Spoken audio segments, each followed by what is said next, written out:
Hoy, en Misterios Ocultos, os contamos tres historias que no son leyendas ni mitos, son casos reales que perturbaron a España. De sus atroces crímenes se crearon sus propias leyendas como la del hombre lobo, también el hombre del saco y por último, la vampira del Raval. Como ya he mencionado, son leyendas. Sus historias reales son aún más macabras. Empezamos en la Galicia del siglo XIX.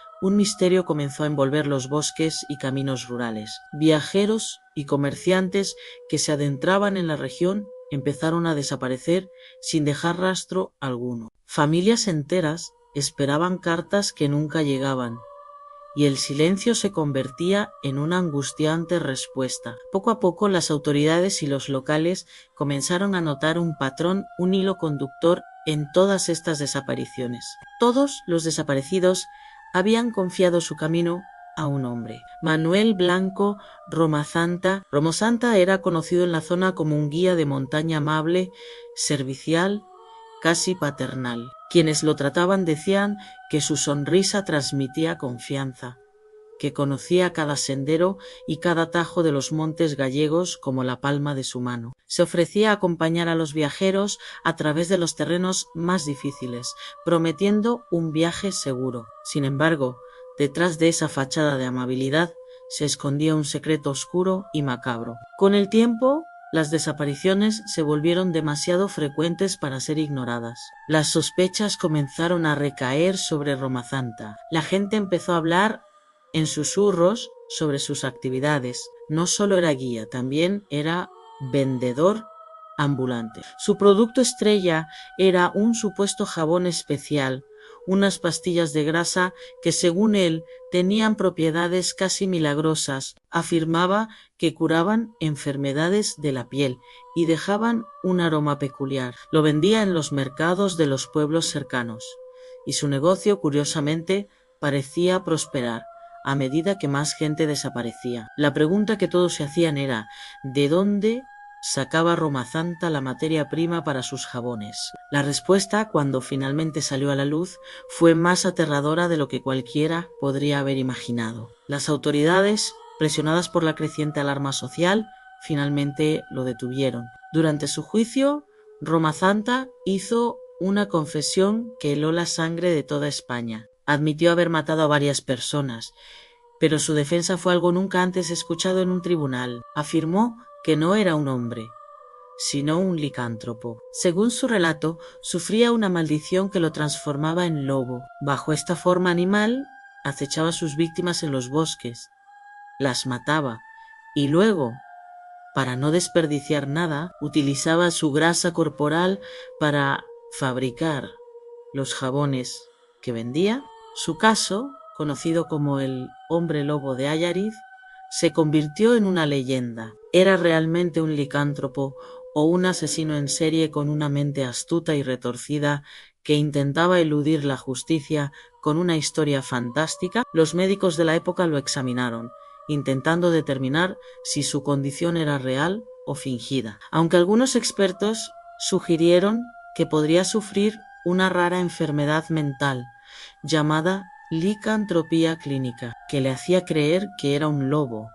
La verdad nunca se esclareció por completo. Hoy en día, la leyenda de Romazanta sigue viva en Galicia. Los ancianos de los pueblos cercanos a los bosques de Allariz todavía advierten a los curiosos. Dicen que si caminas solo por esos senderos al anochecer, especialmente en noches de luna llena, es posible que escuches pisadas detrás de ti. Pisadas que no suenan del todo humanas. Y deciros que hay otro video en el que hablo sobre Romazanta pero con el folclore de la licantropía. Viajemos ahora al sur, a la Almería de 1910, al pequeño y tranquilo pueblo de Gádor, que la vida allí transcurría con calma, hasta que la desesperación y la superstición se unieron para escribir una de las páginas más negras de la crónica española. Todo comenzó con un hombre llamado Francisco Ortega, apodado El Moruno. Estaba desesperado, sufría de tuberculosis, una enfermedad que en aquella época era prácticamente una sentencia de muerte, buscando una cura a cualquier precio, acudió a una curandera local, Agustina. Pero Agustina no tenía la solución. En su lugar, lo dirigió a Francisco Leona, un barbero y curandero con fama de conocer remedios oscuros y prohibidos. Leona le propuso a Ortega un ritual terrible, una cura basada en una creencia popular atroz para sanar. Necesitaba beber la sangre caliente de un niño y usar sus grasas corporales como cataplasma. Desesperado, Ortega aceptó. Leona, junto a su cómplice Julio el Tonto, se pusieron en marcha para encontrar una víctima. Su objetivo fue un niño de 7 años llamado Bernardo González.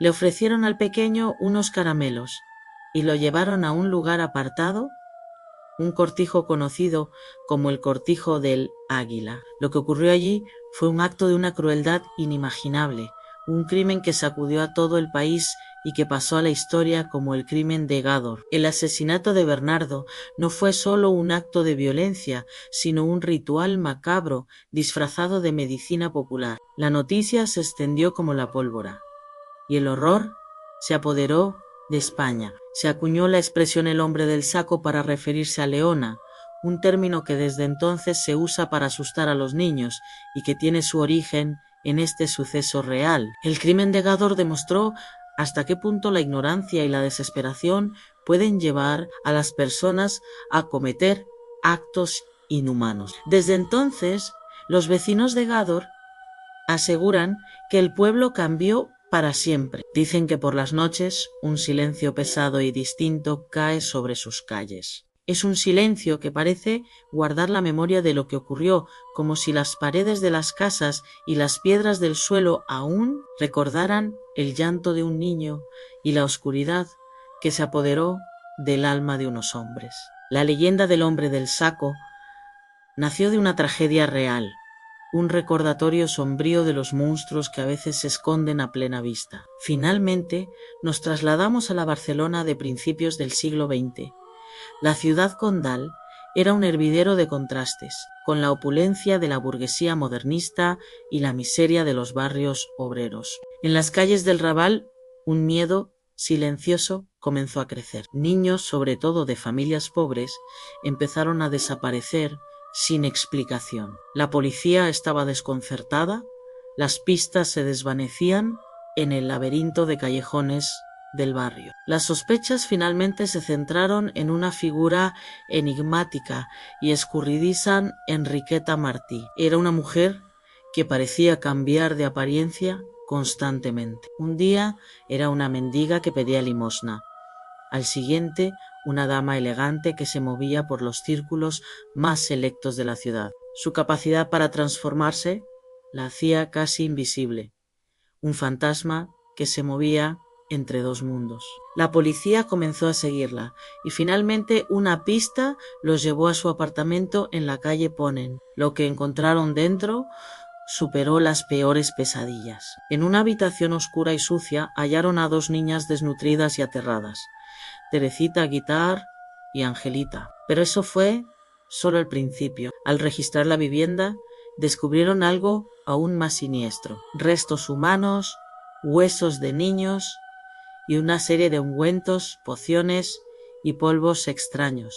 La investigación reveló que Enriqueta Martí, conocida popularmente como la vampira del Raval, se dedicaba a secuestrar niños. Según la prensa de la época, que exageró y dramatizó el caso hasta convertirlo en una leyenda, utilizaba sus restos para fabricar remedios y cosméticos que luego vendía a la alta sociedad barcelonesa. Se decía que sus clientes creían que estas pócimas macabras podían curar enfermedades como la tuberculosis o incluso devolver la juventud. El caso conmocionó a Barcelona. Enriqueta Martí se convirtió en el monstruo que encarnaba todos los miedos de la ciudad. Fue acusada de secuestro, asesinato y brujería, aunque investigaciones posteriores han sugerido que la historia fue inflada por el periodismo sensacionalista y que Enriqueta podría haber sido más una proxeneta y curandera loca que una asesina en serie. Su leyenda ya estaba forjada. Hoy, La historia de la vampira del Raval sigue siendo una de las leyendas urbanas más famosas de Barcelona. Muchos barceloneses creen que ciertas calles y edificios del barrio, especialmente alrededor de donde vivió, todavía guardan la energía de aquellos sucesos.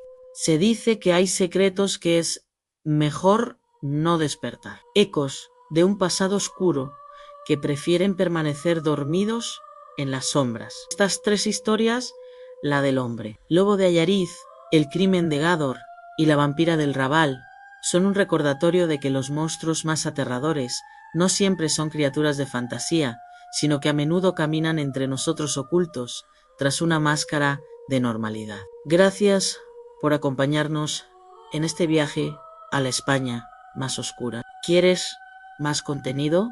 Pásate por nuestra sección de videos y descubre muchos más misterios. Dale like, suscríbete a @misteriosocultos666 y activa la campanita para no perderte nada. Lo desconocido te espera. Nos vemos en el próximo video, queridos visitantes.